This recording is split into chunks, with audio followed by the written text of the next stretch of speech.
Psalm 16, verses 1 through 5. Preserve me, God, for I take refuge in you.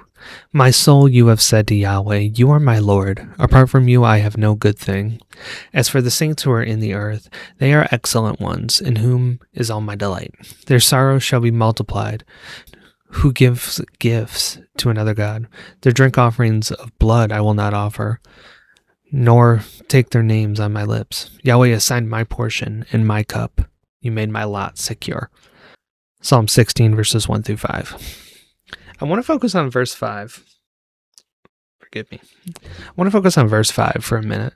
Yahweh assigned my portion and my cup, and you made my lot secure. It reminds me of Psalm 23, almost, which I believe it was a Davidic psalm too, where David talks about how God does not let his cup runneth over. I want to make sure I got it right. God, I got it wrong.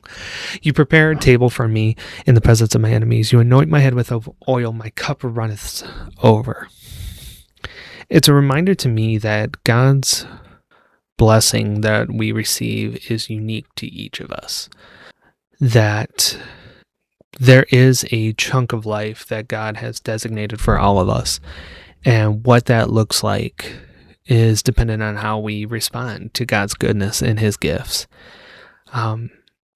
If, like David said, God assigned his portion in his cup. David knows God assigned a plan for him and knows what that plan looks like with the different gifts and talents that David was gifted when he was born.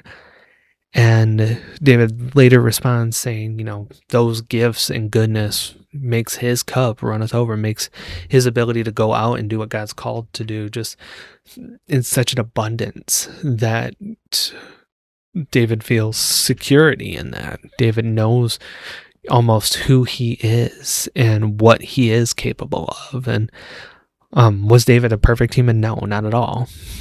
There's a whole incident with him and Bathsheba too that proves David was not a good person.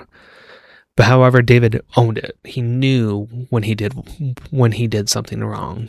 It may not have been immediate, but it took time. But he never lost sight of God in any of the process. Sure, human desire took over in that incident, but at the same time, he repented. He came back to God and said, I will gladly, pretty much accept any punishment you have for me. And that's kind of where my brain wants to leave it. I know it's kind of it's a short passage, and I wanted to break Psalm 16 up into two chunks, but it's just a good reminder, I think, as we, wrap up the first week of 2026, that, God has created a place for each of us in this world. Whether the world shows that we have a space, wants us to have a space, thankfully as Christians, we don't follow by the world's design, we follow by God's. And it's recognizing we do have a space.